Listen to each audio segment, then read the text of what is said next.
자, 오늘 나눌 말씀 누가복음 11장 5절에서 8절입니다. 누가복음 11장 5절에서 8절 말씀 같이 읽겠습니다.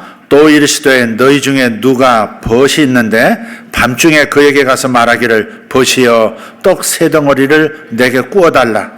내 벗이 여행 중에 내게 왔으나 내가 먹일 것이 없노라 하면 그가 안에서 대답하여 이르되 나를 괴롭게 하지 말라. 문이 이미 닫혔고 아이들이 나와 함께 침실에 누웠으니 일어나 내게 줄 수가 없노라 하겠느냐. 내가 너에게 말하노니 비록 벗됨으로 인하여는 일어나서 주지 아니할지라도 그 강청함을 인하여 일어나 그 요구대로 주리라. 아멘. 아멘. 오늘 제목 어떻습니까? 질문으로 제목이 결정됐습니다. 왜 애걸하고 강청하는가? 왜 애걸하고 강청하는가 하는 겁니다. 이 말씀은 우리가 기도할 때 하나님의 응답을 받을 때까지 끈질기게 기도하라 하는 주제로 자주 사용하는 본문입니다. 여기 자세히 들여다보면 그림이 그려질 겁니다. 밤중에 음식이 필요해서 친구를 찾아간 사람은 우리고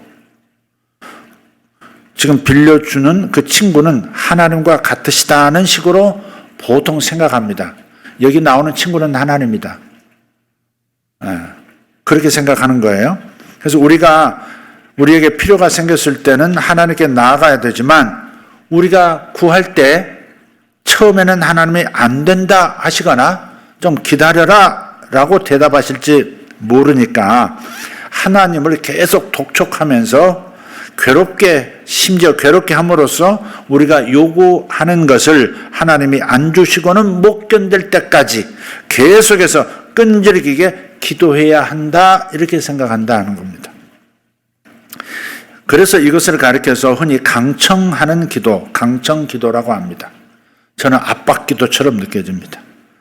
다시 말해 천국 문이 열릴 때까지 그 문을 두드리고 안 되면 금식 폭격이라도 해야 하는 것으로 생각합니다. 그래야 열린다는 겁니다. 강하게 두드려라. 손으로 안 되면 머리로 들이받아서라도 문을 열게 해야 한다. 하나님이 견딜 수 없도록 반드시 열어주시도록 해야 한다. 그야말로 압박전술 기도라고 할 수 있겠어요. 그래서 본문의 말씀을 일종의 기도에 대한 비유로 사람들이 이해합니다. 비유로 이해해요. 하나님께서 이렇게 나오시거든 저렇게 기도해야 한단다라고 이렇게 이 본문을 그렇게 읽는 겁니다. 늘 말씀을 드리지만 성경을 읽을 때는 앞뒤와 함께 읽어야 실수가 없습니다. 그 부분만 보지 말고 그 앞뒤 문맥의 흐름을 따라서 그 부분이 어떻게 사용되었는지 무엇을 말하는지를 이해해야 한다는 겁니다. 그 본문 5절 8절 이 말씀 바로 앞에 어떤 내용이 나옵니까? 여러분 성경을 펼치셨다면 한번 확인해 보세요. 소위 주기도문의 축약입니다. 마태복음에도 주기도문이 나오죠. 마태복음 6장 9절에서 13절 마태복음 주기도문의 축약, 줄여서 표현한 것이 지금 누가복음 11장 5절 8절인 거예요. 1절 4절인 거예요. 누가복음 11장 1절에서 4절 오늘 본문의 바로 앞부분을 다시 한번 읽어보겠습니다. 예수께서 한 곳에서 기도하시고 마치심에 제자 중 하나가 여짜오되 주여 요한이 자기 제자들에게 기도를 가르친 것과 같이 우리에게도 가르쳐 주옵소서. 예수께서 이르시되 너희는 기도할 때 이렇게 하라. 아버지여 이름이 거룩히 여김을 받으시오며 나라가 임하시오며 우리에게 날마다 일용할 양식을 주옵시고 우리가 우리에게 죄 지은 자를 모든 사람을 용서하오니 우리 죄도 사하여 주옵시고 우리를 시험에 들게 하지 마시옵소서 하라. 그 뒷부분 나라와 권세와 영광의 아버지께 영원히 있사옵나이다 했던 마태복음 6장 13절의 내용은 여기 없어요. 그래서 축약이라고 줄였다 이렇게 표현을 한 겁니다. 바로 이 주님이 가르쳐 주시는 주기도문 다음에 곧바로 소위 강청기도가 나오는 겁니다. 같이 읽어야 되는 거예요. 이런 내용입니다. 다시 한번 말씀을 드려요. 밤중에 손님이 찾아왔는데 배고파하는 그를 안타까워서 뭔가 대접하고 싶은데 대접할 음식이 없는 거예요. 똑 떨어진 거예요. 그래서 이웃에 사는 절친, 밤중에라도 떡 3덩어리를 좀 빌려줄 만한 그러한 절친을 찾아갔습니다. 그래서 친구여, 혹시 저녁을 먹고 남은 음식이 있다면 좀 내게 달라, 이렇게 요구를 했습니다. 그런데 기대와는 달리 그 친구는 창문을 열고 나는 지금 잠자리에 들었고 내 아내하고 내 자식들도 지금 깊이 곤이 떨어졌어. 그러니까 그냥 돌아가죠. 우리 잠 깨우지 마. 이렇게 지금 말하고 있는 겁니다. 혹시 여러분에게 이런 스타일의 친구가 있으십니까? 그렇다면 만약에 친구라면 그건 친구도 아니죠. 그죠? 그건 친구가 아니에요. 큰 돈을 달라는 것도 아니고 집을 비워달라는 것도 아니고 단지 남은 음식이 있으면 좀 달라고 하는데 친구는 그렇게 무정하게 서로를 대하지 않습니다. 친구라면 절대 그렇게 무정하게 그렇게 나를 그렇게 대우하지 않는다 이 말이에요. 그저 알고 지내는 이웃이라면 모를까 친구라면 그럴 수 없습니다. 친구라면 나를 이렇게 형편없이 대할 수는 없는 거예요.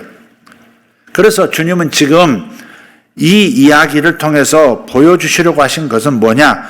친구 관계만 되어도 이보다는 더 잘 대우해 주려고 하는데 어째서 당신의 필요를 채우기 위해서 하나님을 구걸해야 하고 간청해야 몹시 괴롭히는 수준으로 접근해야 한다고 생각하느냐? 이것을 일깨워주는 말씀이 바로 이 말씀인 거예요.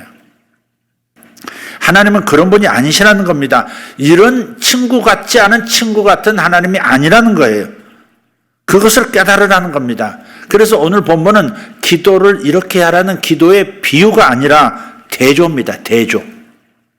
이 이기적인 친구와 자상하고 무한한 사랑으로 가득한 그 하늘 아버지와 대조해서 너희들이 지금 하나님을 대하고 있는 이 친구처럼 대하고 있는 그 태도를 바꾸라, 생각 바꿔라. 그 말씀을 하시고자 하는 거예요. 그래서 그 앞에 주님께서 가르쳐 주신 기도, 하늘에 계신 우리 아버지요 하면서 곧바로 이것도 저것도 구하면 된다라고 말씀하시고, 그러나 이런 경우로 이런 마음 상태로 하나님을 대하면 안 된다 하는 차원에서 5절 8절 이 이상한 친구 이야기를 지금 하는 겁니다. 자기 아들을 보내셔서 우리의 죄를 대신 담당하게 하시고 그 어떤 누구보다도 우리를 무한히 사랑하시는 하늘 아버지께서 어째서 이기적인 인간보다도 못하게 우리를 대우하실 수가 있겠는가? 이 이야기의 전체 맥락은 하나님께서는 이 친구처럼 우리를 형편없이 대우하시는 분이 절대 아니다.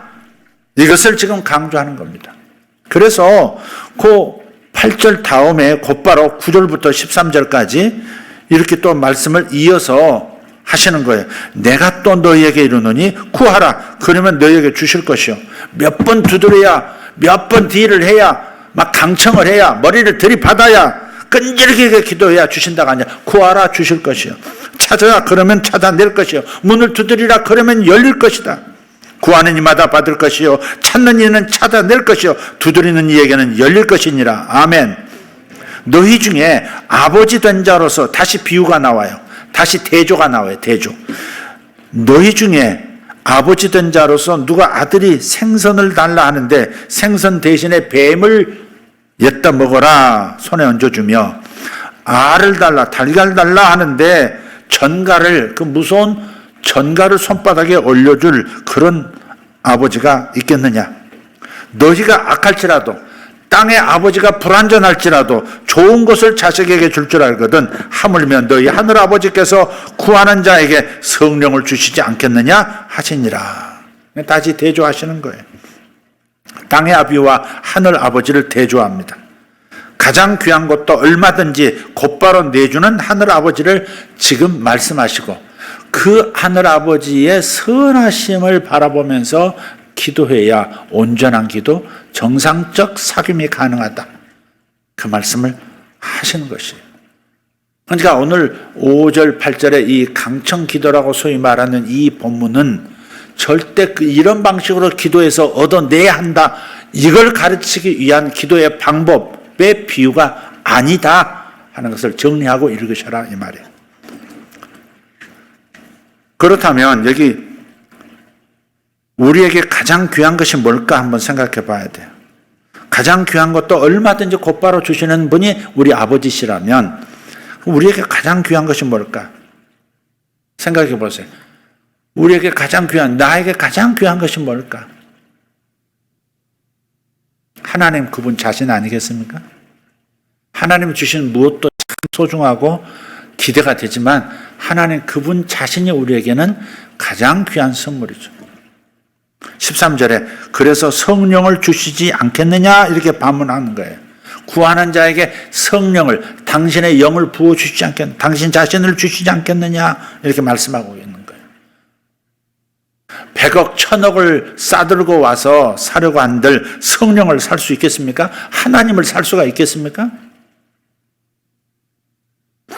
하나님 그분을 무슨 대가를 주고 살 수가 있겠습니까? 실제로 신약 성경에는요, 돈을 지금 줄 때 많이 줄 테니까 당신들처럼 사람들에게 내가 기도하면 성령을 받게 하는 이 능력을 나에게 팔아라. 그렇게 말했던 마술사가 있었습니다. 그런 마술사가 있어요. 내가 돈을 줄 테니까 내가 안수하는 자마다 다 성령 받게 해달라 하는 그 능력을 나에게 팔아라. 달라. 그랬던 마술사. 제 신앙생활 초기에 10년이 넘도록 성령을 달라고 간구하던 학생들이 있었습니다. 제 기억 지금도 생생합니다.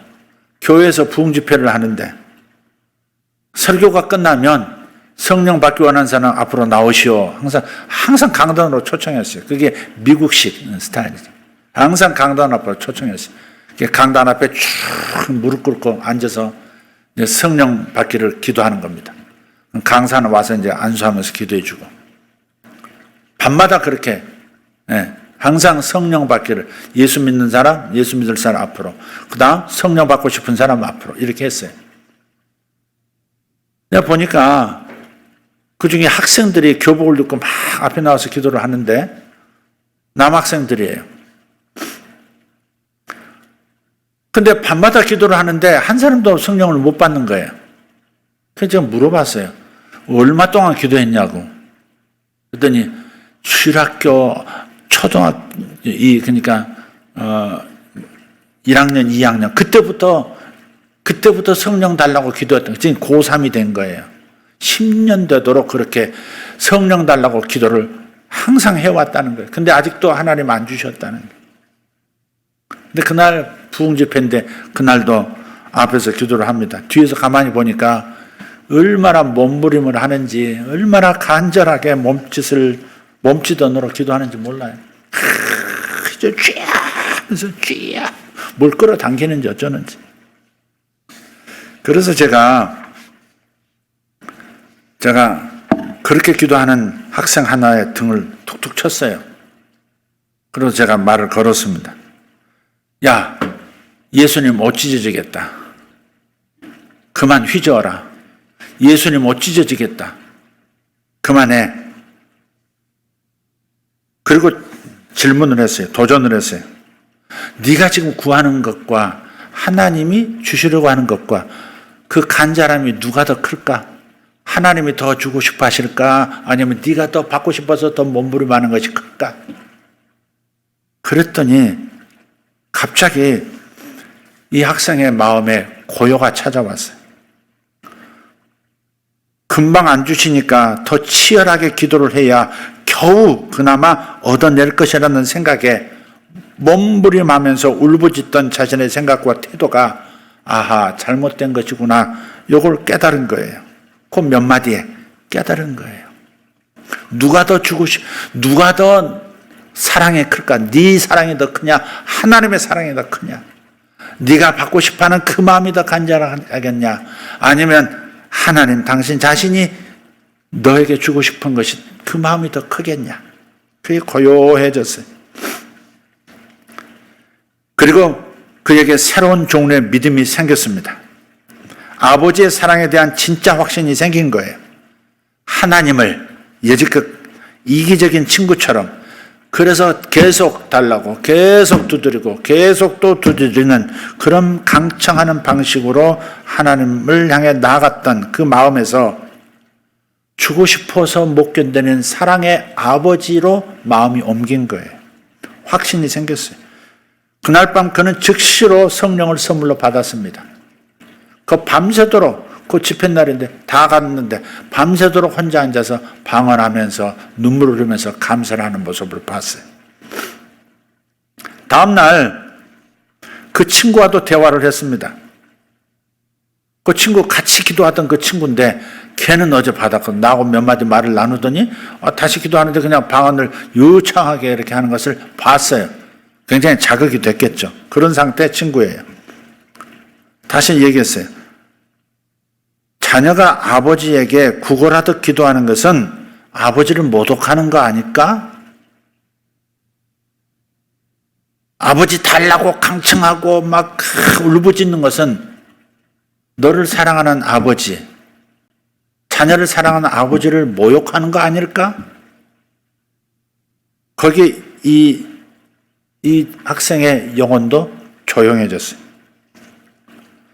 오늘 너에게 하늘아버지께서 성령을 주실 것이다. 그렇게 했더니 그 학생이 갑자기 제 앞에서 그때는 까만 교복을 다 입지 않습니까?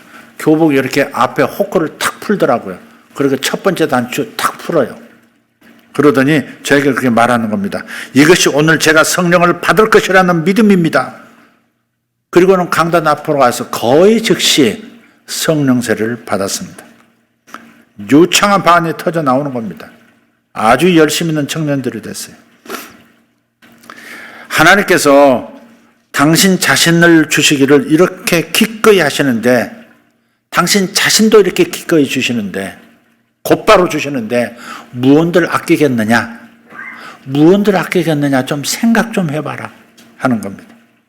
11절 12절에서 예수님은 이렇게 우리의 믿음을 새롭게 해주십니다.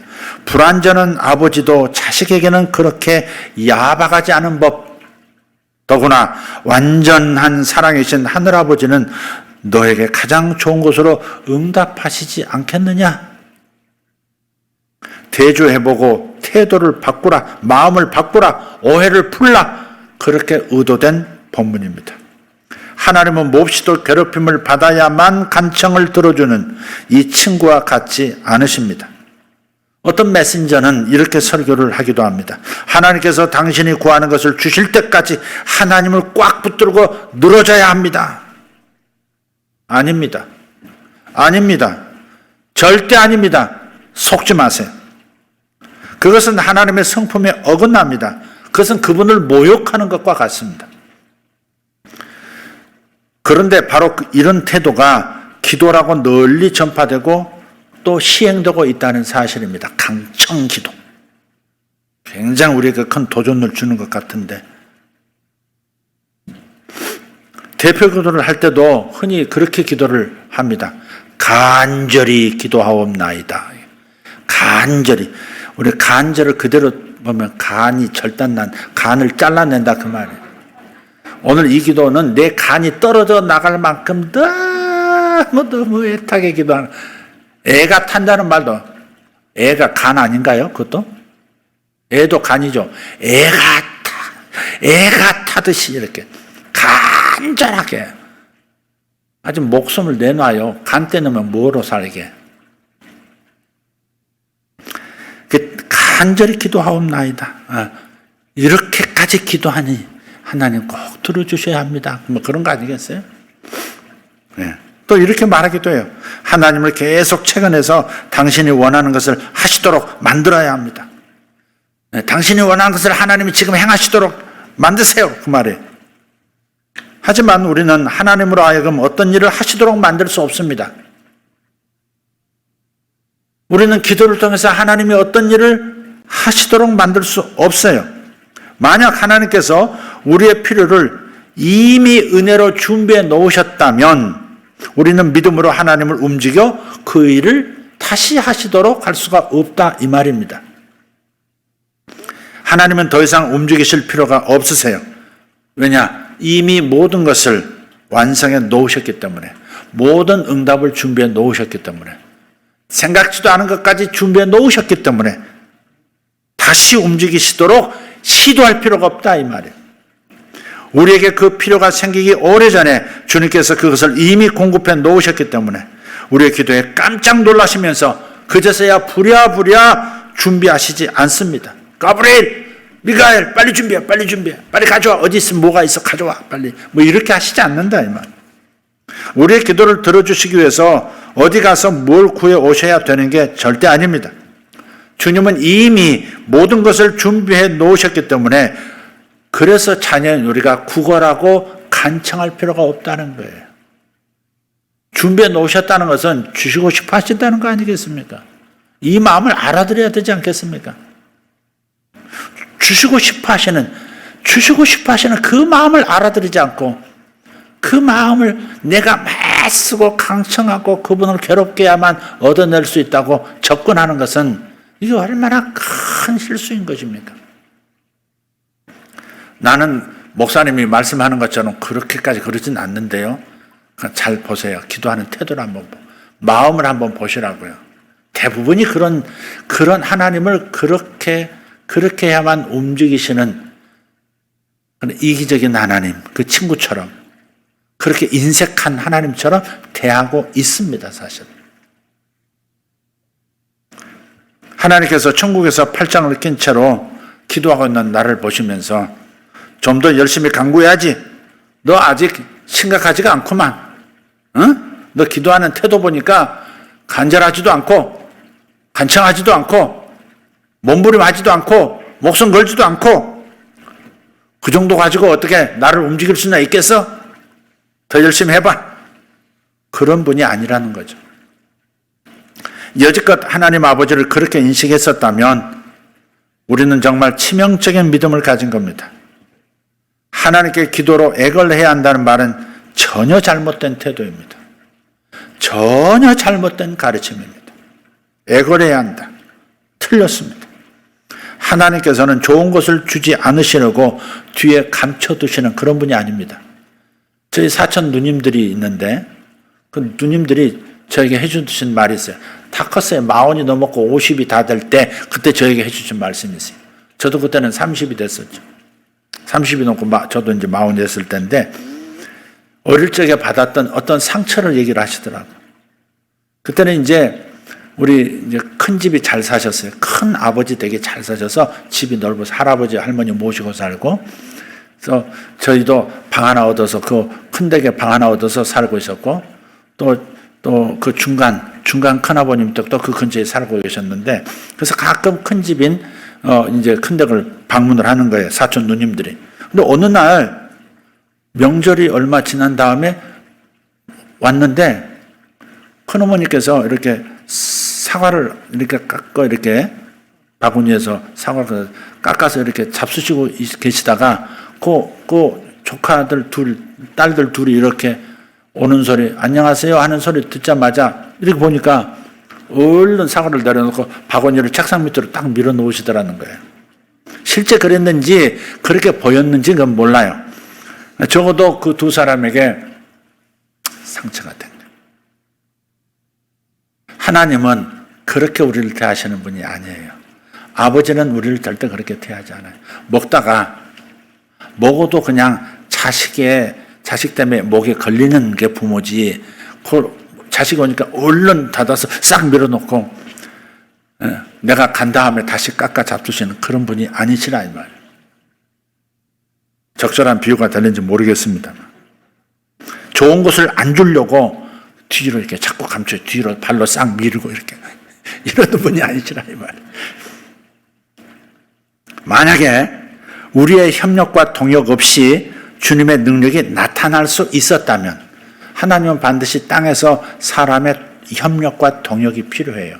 그렇게 정하셨어요.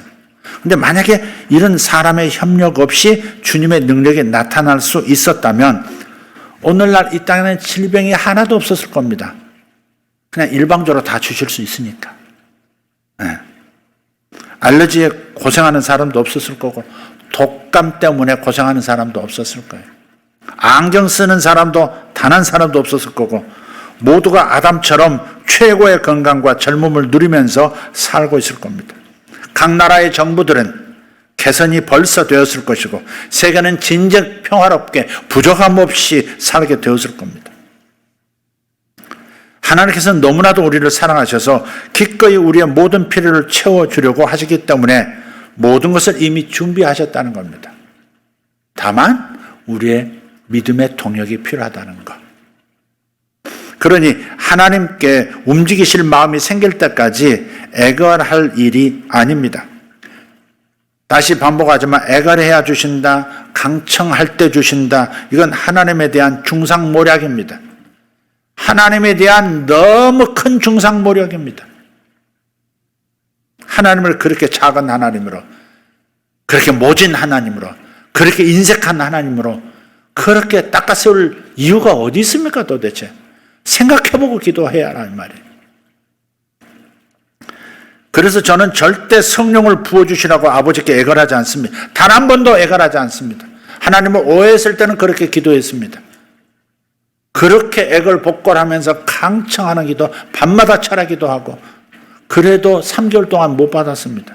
그걸 내려놓고서야 오해를 풀고서야 내 입에서 성령의 임재가 나타나기 시작했죠.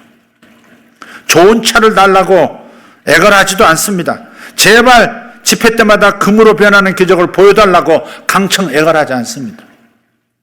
우리 식구들도 치아가 금으로 변한 분들 여러 분 계시죠? 성미자매 왔네. 성미자매 맞죠? 치아 금으로 변했던 자매 맞죠? 그것도 변했지. 신랑 알아요? 그거? 신랑 없으니까 우리끼리 얘기해. 신랑이 이거 하나님이 치아를 금으로 바꿔주셨다는 거 알아요? 얘기 안 했구나.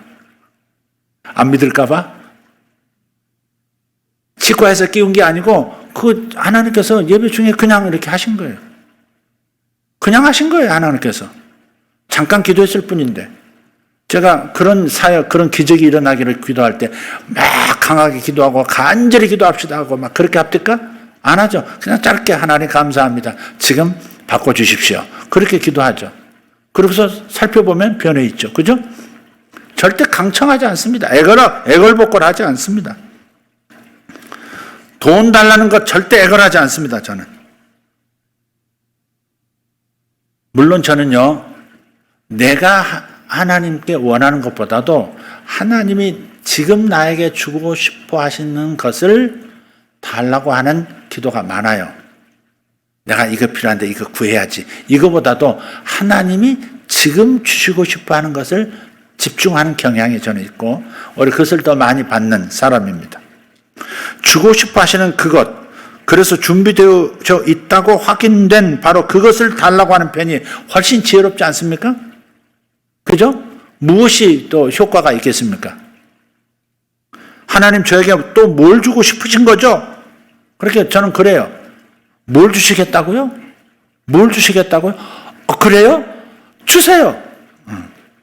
저에게 그게 지금 좋은 거예요? 그럼 주세요. 감사합니다. 그리고 받는 겁니다. 그리고 누리는 겁니다. 영광 돌리면 되는 겁니다. 기도라고 하는 것은 친밀한 사귐이라는 말을 지금 하고 있는 겁니다. 낯선 관계 속에서 딜을 제대로 해야 되고 잘 보여야 되고 막 강하게 밀어붙여야 하고 압박 전술 써야 하고 머리 돌려야 하고 시간 투자해야 하고 그런 관계가 아니라는 겁니다. 친밀한 아빠 품에서 아빠 나 뭐 갖고 싶은데 뭐 먹고 싶은데 그러는 이 사귐의 관계 그게 기도라는 겁니다. 기도를 무슨 딜로 생각하지 말고 기도는 사귐이 친밀한 아빠와 자녀 간에 엄마와 자식 간에 친밀한 사귐이 바로 기도다. 거기에서 기도가 자연 발생적으로 나오는 거죠. 가끔 우리가 강하게 크게 기도할 때가 있어요. 저도 여기서 강하게 기도해요. 그러나 그것은 강청하는 게 아닙니다. 너무 기도 자체에 몰입하는 겁니다. 하나님 주신다 확신 속에서 이것은 이루어지는 것이다. 이것은 하나님, 이것은 주님의 뜻입니다. 그거에 대한 확신의 선포를 저는 그렇게 하고 있는 것이지 하나님 내놓으세요. 이 땅에 안 부어주시면 안 됩니다. 강청하고 애걸하는 기도가 아닙니다. 그건. 하나님이 어떤 분이라는 걸 알기 때문에 확신 속에서 터져 나오는 그냥 사귐의 탄성입니다. 탄성. 구약의 기도는 아버지와 자녀의 관계가 아닌 상태에서 구하는 겁니다. 마치 주인과 종의 관계예요. 주여, 종의 관계예요. 종의 관계. 오늘 본문이 바로 이런 다른 언약 아래서 기도하는 태도입니다. 신약, 새로운 약속 아래서 기도하는 게 아니라 옛날 언약, 구약의 언약, 율법의 언약 아래서 기도하는 태도입니다. 구약시대 아브라함이 했던 기도를 한번 살펴보십시오. 어느 날 하나님께서 사람의 모습으로 천사 둘을 대동하시고 아브라함을 찾아오셨어요. 지금 소돔과 고모라를 멸망시키려고 하신다는 정보를 흘리세요. 나 지금 소돔과 고모라의 죄가 하늘까지 차가지고 저것들 박살내러 간다. 이렇게 정보를 아브라함에게 주십니다. 그때 아브라함이 즉시 전투 모드, 딜 모드로 딱 돌입해가지고 하나님, 의인과 악인을 한데 몰아주기를 하십니까? 소돔과 고모라에 어떻게 악인만 있겠습니까? 의인도 있지 않겠습니까? 네? 이게 하나님이 늘 말씀하시던 공입니까? 이건 부당한 처사입니다. 함께 죽이시다니요. 그렇게 압박을 합니다. 그래서 하나님께서 말씀하세요. 그래? 그럼 내가 어떻게 하랴? 의인 50명이 소돔과 고모라에 있으면 심판을 중지하시겠습니까? 좋다. 50명? 좋다. 그러자 자신이 없던 아브라함이 또다시 기도합니다. 45명은요? 이렇게 5명을 줄여요. 확 10명 못 줄이고 5명을 줄여요. 45명은요? 좋다. 허락하마. 자신감을 얻던 아브라함이 또 얘기합니다. 40명은요? 좋다. 30은요? 그것도 들어주마. 20명은요? 그것도. 마지막으로 한 번만 정정하겠습니다. 10명이 있다면 용서하시겠습니까? Yes. 소돔과 고모라를 하나님보다 아브라함이 더 아끼는 것처럼 보이지 않습니까? 마치 하나님은 뭔가를 쉽게 내주지 않는, 용서도 쉽게 해주지 않는 그런 분으로 지금 비춰지는 본문 아닙니까? 상황 아닙니까? 그게 바로 다른 언약, 신약의 언약이 아닌, 십자가의 언약이 아닌 율법의 언약 아래서 기도할 수밖에 없는 세대의 기도의 모습인 거예요, 이게. 신약의 이 새로운 언약 아래에 들어온 여러분은 본문의 친구처럼 하나님을 생각해서는 안 됩니다. 5절, 8절의 이 본문은 율법의 언약 아래서 기도하는 태도인 거죠. 종이 주인에게 뭔가를 애걸하는 기도일 수밖에 없는 모습인 거예요. 신약의 기도는 다릅니다. 하나님은 우리에게 이렇게 말씀하시죠. 나는 그들을 이미 다 용서해 놓았다. 너희가 그 사실을 알려주기만 하면 된다, 이제. 하나님 용서해 주세요. 제발 이 도시를 용서해 주세요. 이 죄악 많은 이 나라를 용서해 주세요. 지금 헐리우드, 저 세상을 더럽히는 헐리우드를 용서해 주세요. 그게 아니라 하나님은 내가 다 이미 용서해 놓았다. 십자가에서 이미 다 용서해 놓았다. 그 사실을 가서 알려만 주면 된다. 그리고 그들이 받아들이면 그들은 구원을 즉시 받을 것이다. 이것이 신약의 기도인 것이죠. 내가 그들을 사랑하고 있다는 사실만을 전해라. 받아들인다면 그들은 구원을 누리게 될 것이다. 지하 개척하시는 어떤 목사님인데 교인도 몇 분 안 되시는, 지하에서 정말 힘들게 개척하시는 어떤 목사님이신데 어느 날부터 고민이 생겼어요. 새벽에 이제 예배를 드리려고 이렇게 문을 열면, 성도를 오도록 문 열면 요 계단에, 지하로 내려오는 계단이 너무 더러운 거예요. 수십 개의 담배꽁초가 떨어져 있고, 침은 얼마나 많이 뱉었는지 하얗게 돼 있고,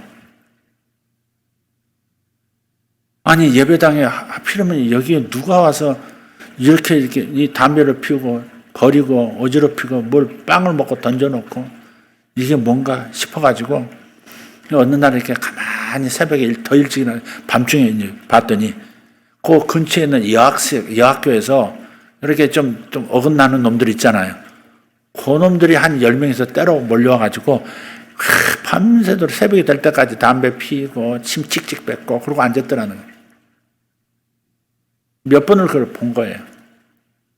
근데 이분이 혼을 좀 내주려고 마음을 먹었다가 갑자기 이렇게 마음이 다른 생각이 들어오더래요. 야, 그래도 이게 교회 앞에서 담배 피웠다고 야단치면 얘들이 이제 교회 더 욕하고 목사도 이제 멀어지고 그럴 텐데 이거 어떻게 하나 지혜를 주세요 하는데 하나님께서 그런 마음을 주시더래요. 햇볕 정책으로 나가자. 햇볕 정책으로 나가자. 그래가지고 사모님한테 귤 한 상자 사다 달라고 부탁을 하고 그 귤을 이렇게 바구니에 담아가지고 밤중에 이제 딱 놓고 그리고 이제 요만한 큰 넙직한 스텐 쟁반에다가 물을 잔잔하게 담아가지고 딴 데 버리지 말고 여기다 불 끄라고 여기다 담배꽁초 여기다 넣으라고 그 쪽지를 벽에다가 이제 계단 벽에다 붙여놨어요. 우리 교회에 오신 여러분을 환영한다. 이 학생들이요. 그대를 환영한다. 이 추운데 고생이 많다. 너희들 공부하는 얼마나 열심인데 먹고 싶은 것도 많겠냐. 그러니 귤을 준비했다. 까먹고 남은 것은 가서 친구들에게 줘라. 담배꽁초는 여기다 담으면 더 낫지 않겠냐. 매일 그렇게 했다. 어느 날은 과자 넣고 어느 날은 그냥 쪽지를 넣고 명절 때는 떡도 갖다 놓고 또 교회 절기 때 부활절에는 달걀도 넣고 하나는 먹고 하나는 누구 친구죠 이러고 하고 졸업식 때는 꽃도 이렇게 한 송이 몇 송이 만들어가지고 졸업을 축하한다. 앞날에 문을 빈다. 너희들은 다 잘 될 것이다. 내가 기도하고 있다. 그걸 쪽지를 붙여놓은 거예요.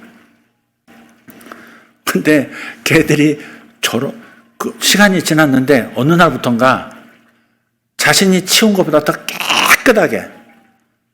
깨끗하게 치워져 있더라는 거예요. 거기다가 목사님 땡큐 이렇게 쓰고 그놈들도 이제 메시지를 이제 적어놓고 가고 그런 거예요. 담배꽁초는 아예 없고 거기에 침 뱉는 데는 더더욱 없고 그러니까 걔들이 졸업하는 그 주간에 헌금이 하나 올라왔는데 헌금을 보니까 18억이 든 거예요. 18억이.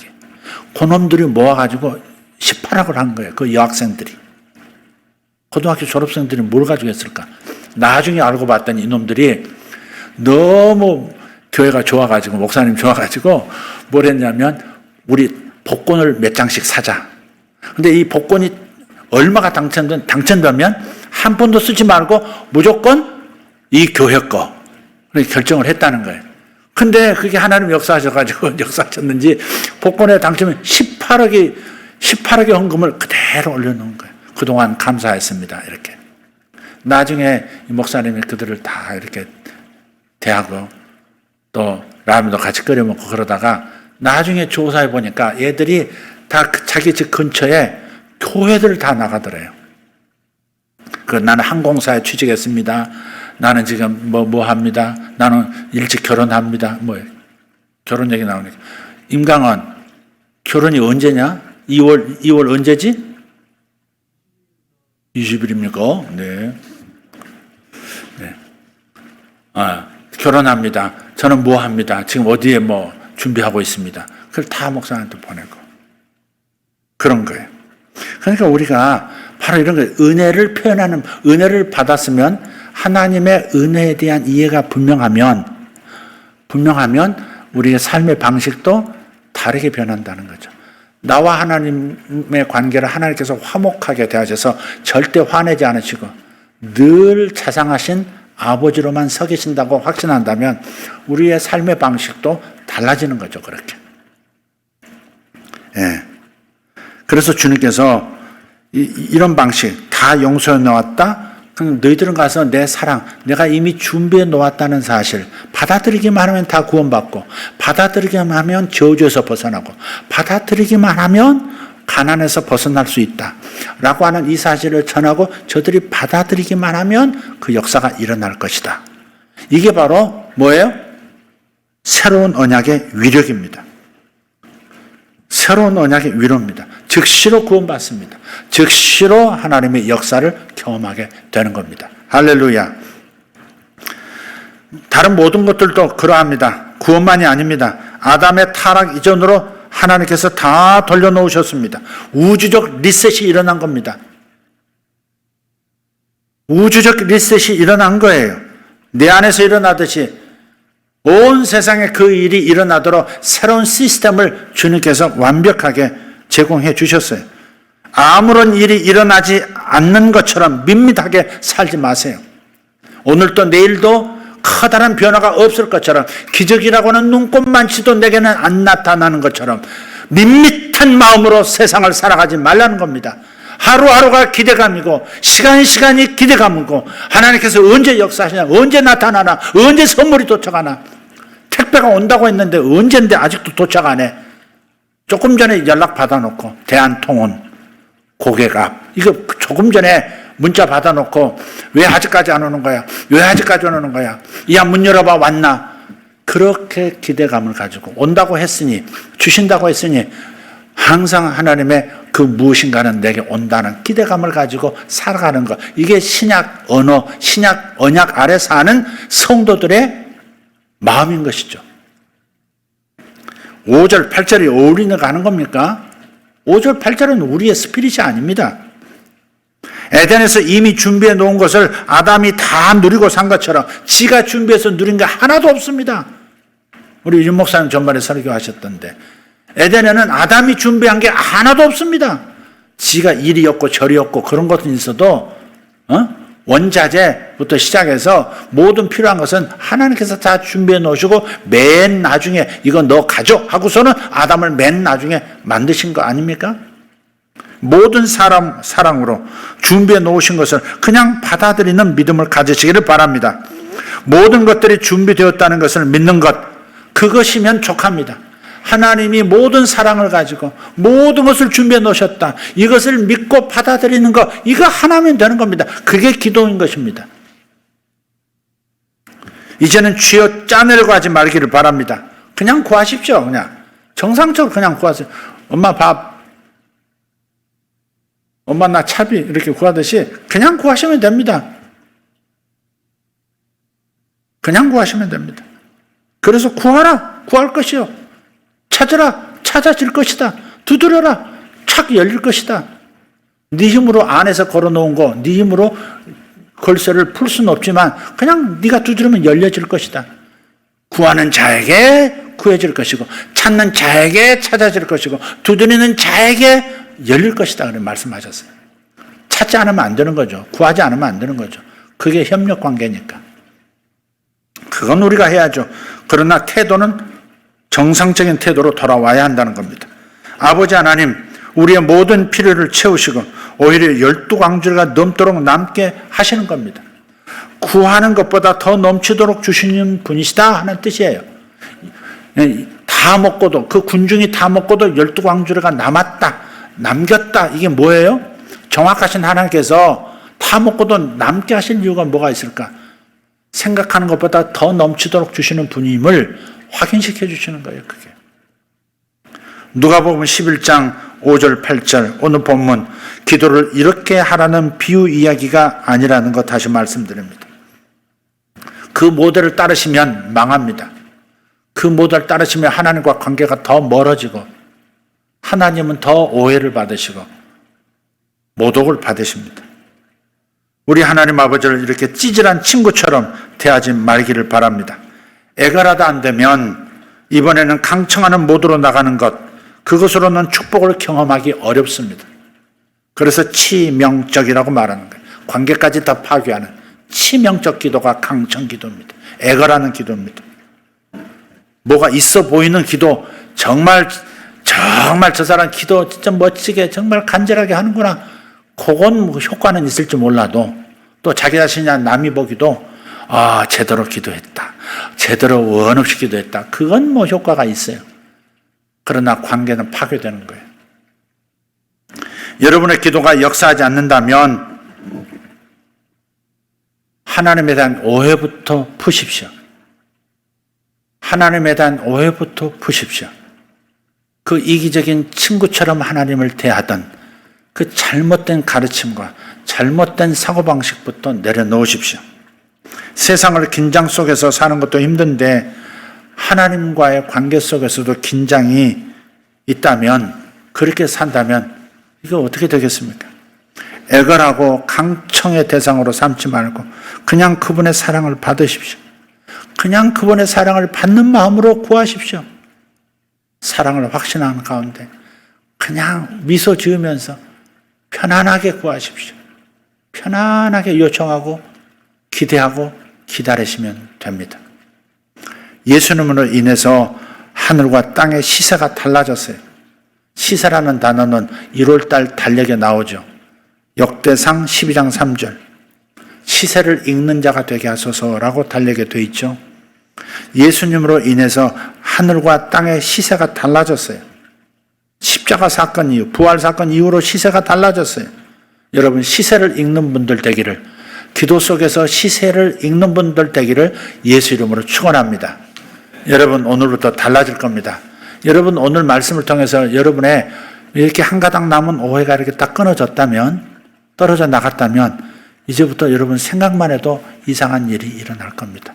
깜짝 놀랄 일, 너무 자상하신 아버지를 경험하시게 될 겁니다. 지금 여러분 누리고 있는 것이 만족스럽다면 그걸로 감사하며 사십시오. 부족하다면, 결핍이 느껴진다면 그냥 구하십시오. 그것도 아니라면 하나님 뭐 주고 싶으세요? 라고 물으십시오. 그리고 뭔가를 이렇게 감동을 주시면 예, 받겠습니다 하시면 됩니다.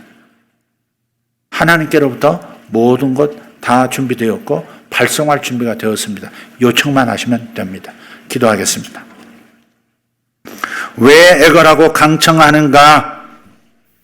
왜 애걸하면서 강청하면서 기도하는가? 내 아들아, 내 딸아, 하나님의 탄식처럼 오늘 하나님의 말씀이 들렸습니다. 땅의 아비도 그러하지 아니하고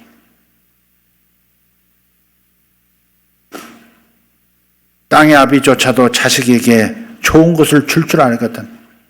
하늘 아버지, 사랑 많으신 친절하신 내 아버지께서 무언들 아끼려 하시는 이 말씀 앞에 우리 마음이 녹아내리게 하시고 우리의 오해가 다 사라지게 하여 주옵소서. 감사합니다. 그저 두드려야 할 일이 있다면 두드리면 열릴 것을 믿습니다. 구하고 찾으면 구해지고 찾아지는 이 신비한 시세, 신비한 신약의 기도를 오늘 들었고 깨달았습니다. 이것이 일상이 되도록 역사하여 주시옵소서. 감사합니다. 예수님의 사랑을 감사하고 하나님 아버지의 사랑을 감사드리고 성령 하나님의 이 자애로우신 사랑을 감사드립니다. 우리의 마음에 있는 바를 아시고, 아니 하나님 마음 안에 있으신 우리를 향한 그 뜨거운 사랑의 열매들, 선물들 주님 우리 기대하고 믿습니다. 감사합니다. 우리 사랑하는 성도들 아버지의 사랑에 푹 젖어 살 수 있도록 하나님 사랑으로 너무 행복에 겨워하는 성도들 되도록 주님 도와주시옵소서. 예수님의 이름으로 기도하옵나이다. 아멘.